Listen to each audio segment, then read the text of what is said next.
네, 데이바이데이 수요일 시간 함께 하고 계신데요. 오늘은 영서모 김양현 목사님과 함께 합니다. 안녕하십니까? 네, 안녕하세요. 김양현입니다. 네, 반갑습니다. 오늘 2025년 마지막 날인데요. 시간 너무 빠른 것 네, 같아요. 예. 연말 연시가 영화관이 많이 북적이는 것 같아요. 오, 바로 이 영화 때문인데 예. 아바타 3 불과제 이 영화 때문에 사람들이 굉장히 많이 가는 것 같더라고요. 저는 지난주에 성탄 예배 드리고 예. 우리 교회는 이제 외국인 유학생들이 있잖아요. 이 친구들과 함께 봤는데 뭐 영화관 처음 오는 친구들도 있었고 되게 좋았습니다. 요즘에는 그 영화 좋아하시는 분들이 이런 질문들 많이 해요. 아바타 봤냐 안 봤냐? 네. 그분 이렇게 하시는 것 같아요.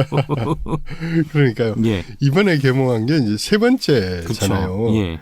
좀 오래 전이죠. 2009년 한 20년 전쯤에 네. 제임스 카메론 감독이 아바타라는 영화를 처음 개봉했을 때 굉장히 충격적이었단 말이에요. 그렇죠. 그때 평가가 그랬어요. 네. 예. 야, 영화를 이렇게 만들 수 있구나. 영화 제작 수준이 이제 여기까지 왔구나. 막 이런 감탄이 있었거든요. 그게 이제 벌써 세 번째 개봉하게 된 거죠. 예. 그러면은 3편을 이해하기 위해서는 전편의 이야기도 이해를 해야 되는 거죠? 네, 뭐 예. 굳이 말 안 해도 되지만 네. 일단 가까운 미래 네. 지구 환경이 황폐해져서 예. 살기가 힘든 지경이 되었죠. 예. 그래서 인류는 판도라라고 하는 새로운 행성, 지구와 거의 흡사한 이런 행성을 발견하고 거기에 이제 이주하려고 하죠. 네. 하지만 한 가지 해결해야 될 점이 있는데 대기 환경이 지구와 많이 달라요. 그렇죠. 그래서 인류가 숨을 쉴 수가 없어요. 네. 그러니까 특수 마스크를 끼지 않으면 살아갈 수 없는 그런 곳이었죠. 또 이제 판도라 행성에는 거기에 이제 뭐 원래부터 거주하고 있던 그 나비족이라고 하는 뭐 우리 인류보다 훨씬 덩치도 크고 약간 꼬리도 있고 이런 특수한 네. 종족이죠. 네. 이런 종족이 사는데 그래서 인류가 이 나비족의 DNA를 연구해 가지고 신체는 이제 나비족 신체를 만들어낸 거죠. 네. 그리고 특수 장비를 이용해서 인간의 정신과 교감하게 해서 특수 캡슐에 이제 사람이 들어가면 나비족과 몸과 이렇게 연결해 가지고 이제 만들었는데 그게 바로 이제 아바타였던 그렇죠. 거죠. 몸은 나비족이고 정신은 인간인 게 이게 아바타가 되는 그렇죠. 건데 주요 인물이 있잖아요. 여기에 이제 예. 제이크 설리라고 하는 전직 해병대 상병 제대한 친구인데 네. 그 전투에서 그 하반신 마비라는 이제 뭐 장애를 이제 입었죠. 이 제이크 설리의 형이 원래 과학자였어요. 네. 그래서 이 아바타 실험에 동참했었고 또 이 아바타를 실제로 가용하는 그런 인물로 이렇게 선정이 됐는데 문제는 이 판도라 행성으로 우주선이 출발하기 전에 지구에서 총격 사고로 이제 목숨을 잃었단 말이에요. 그러니까 지금 이 실험은 강행해야 되고 프로젝트는 해야 되는데 찾아보니까 동생이 있었고 DNA 구조가 마침 거의 비슷했고 네. 그래서 이 제이크 설리가 발탁이 돼서 이제 아바타 역할을 하게 되는 거죠. 예. 원래 제이크 설리에게 주어진 거는 그 나비족 몸은 일단 나비족이니까 그 나비족 사는 곳에 가서 그들의 언어를 배우고 문화도 익히고 또 관습도 익히고 결국은 그러다가 나비족의 뭐라고 할까 주요 정보를 빼고 뭐 약간 스파이 같은 이런 역할이었단 말이에요. 그렇죠. 그런데 문제는 그 나비족 족장 딸인 네이티리라고 하는 네. 그 여성에게 반해가지고 결국 사랑에 빠졌고 결국 제이크 설리가 이제 나비족 편에 서가지고 인간과 싸우는 이게 이제 1편의 내용이었죠. 그렇죠. 고백하면 전 1편까지 봤습니다.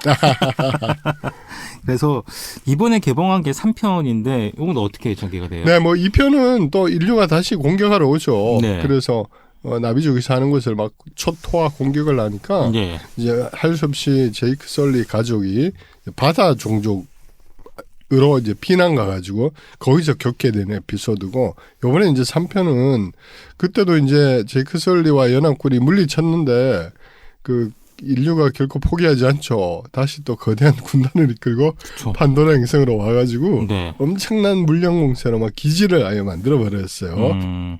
자, 여기에 그 사업가들도 동행했죠. 왜냐하면 톨킨이라고 불리는 뭐 우리 지구에는 이제 고래같이 생긴 고래와 예. 흡사한 이런 해양 동물이 있었는데 거기에 이제 뇌수라고 하죠. 그걸 뽑아내는 자들이에요. 그러니까 이게 이제 뭐 인류의 생명 연장에 쓰이는 특수 물질로 밝혀져 가지고 그걸 막 톨킨을 막 강제로 잡아가지고 포획을 하는 거죠. 예. 그리고 뇌수를 뽑아내고 예. 이런 걸 하고 자 여기에 이번에는 망칸족이라고 하는 판도라 행성의 다른 종족이 등장하죠. 예. 자, 이 종족은 판도라 행성에 살지만 인류와 손잡고 오히려 나비족을 공격하는. 그래서 3편은 얘네들 종족이 이제 불가죄예요. 예. 왜냐하면 자기들 사는 곳이 막 다 불타버리고 재만 남아 있고 이래서 결국은 제이크 설리와 네이티리라고 하는 이 나비족과 그리고 해양 종족, 그 툴킨 이런 종족이 이제 이 연합 공격의 위기에 처하게 되는 그게 이제 3편의 주요 내용입니다. 어떻게 보면은 배신자 같은 사람들이네요.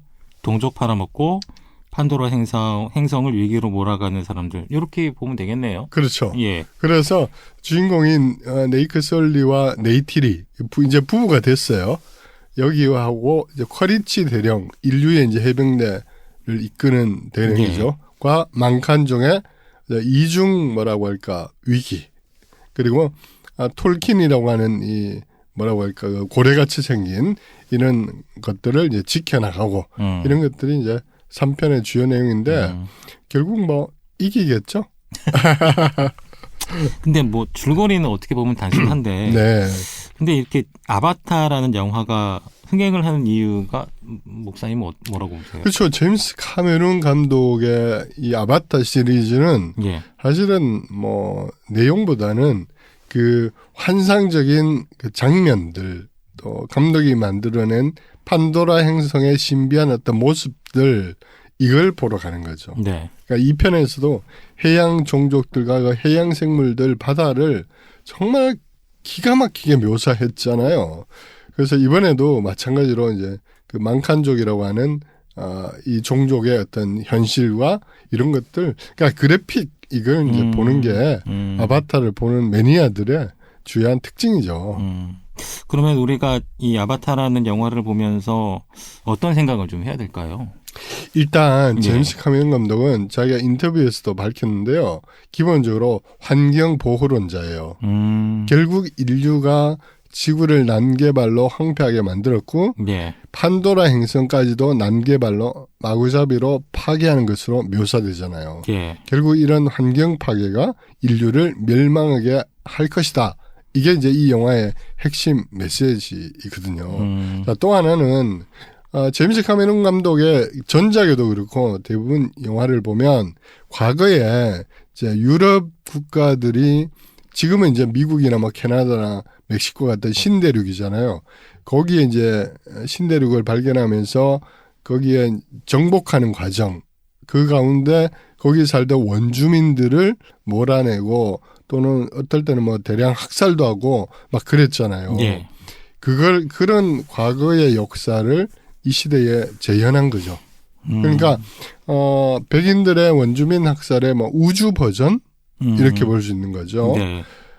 그러나 제임스 카메론 감독이 이제 늘 강조하는 것은 이 영화에서는 제이크 설리라는 원래는 인간이었지만 나비족 편에 서서 인간과 맞서 싸우잖아요. 예. 이런 어떤 인물, 이런 사람을 영웅으로 그리면서 원래 거기에 토착해 있던 원주민들 그리고 환경 이런 것을 오늘날도 우리가 지켜내야 된다. 이런 이야기들을 강력하게 하고 있는 거죠. 그러면은 이거를 제이크 설리의 각성 또는 변화라고 보면 될까요? 그렇죠. 예. 어떤 분은 예전에 그 늑대와 춤을이라는 영화가 있었잖아요. 케빈 커스트너가 네네. 주연한 그것의 우주 버전이다. 이렇게도 이야기하는데 네. 자 저는 또 이 영화 보면서 좀 신학적인 생각도 좀 했었어요. 네. 예수님을 좀 떠올리게 되었는데 극 중에서 제이크 솔리는 나비족 입장에서는 하늘에서 내려온 사람들잖아요. 네. 스카이 피플이라고 한단 말이에요. 네. 자, 인간이었으나 나비족이 되고 나비족과 더불어 살고 그들의 구원자가 되잖아요. 예수님은 하늘에서 땅으로 오셨고 우리와 요한복음에 보면은 거주하셨고 결국 우리를 구원하셨잖아요. 그래서 성육신의 신비 이런 것을 저는 이 영화를 보면서 좀 묵상하게 되었고 또 하나 기억해야 될 것은 네. 요즘에 많이 강조되는 게 창조신학이에요. 그러니까 창조론이 구원론보다 크다. 이게 이제 요즘 신학의 화두거든요. 네. 무슨 말이냐면은 자연이나 동물, 식물 이런 모든 것들도 하나님의 선한 창조잖아요. 그러니까 인간이 마구잡이로 개발하고 파괴하고 이러면 안 된다는 거죠. 네. 그것도 하나님의 창조의 대상이고 또 인간 역시 창조의 인장선상에 있고 더불어 살아가야 되고 보호해야 되고 그래서 창조론이 우리 인간론보다 크다. 이 이야기를 이 영화 보면서 묵상하면 좋겠습니다. 이게 단순한 이야기인 것 같은데 기독교인으로서 좀 생각할 지점이 많은 것 같아요. 네, 그렇습니다. 예. 저 마지막으로 당부하고 싶은 것은 영화가 3시간 15분인가 하거든요. 아. 화장실 미리 다녀오시고요. 저 음료수 이런 거 마시면 곤란하니까 참으시면 좋게 될 것 같습니다. 자, 오늘도 김양현 목사님과 함께했습니다. 오늘 말씀 감사합니다. 네, 고맙습니다.